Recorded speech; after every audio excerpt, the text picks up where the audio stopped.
Oh, Blenheim Bouquet. Let's enjoy. This is so appealing to me.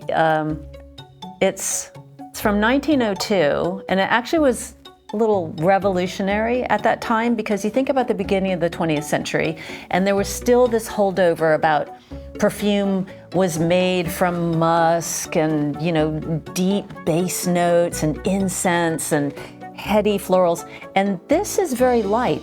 There's lemon in there. It's very uplifting. There's black pepper. There's a bit of pine. So it's almost like you're taking a stroll in a Mediterranean forest of sorts. But it was created privately for the Duke of Marlborough, and his house was Blenheim Palace, so therefore Blenheim Bouquet.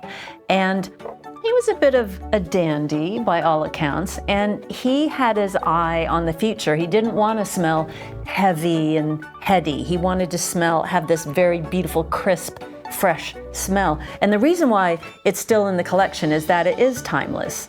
And it's probably not the most barrier breaking. It's not going to explode any taboos. It's not like your manifesto perfume, but it's something that you would wear if you just feel pretty good about yourself already. You're not screeching about yourself from the rooftops. You're not advertising your fabulousness. You just want to smell quietly confident, and I think this is the one for you.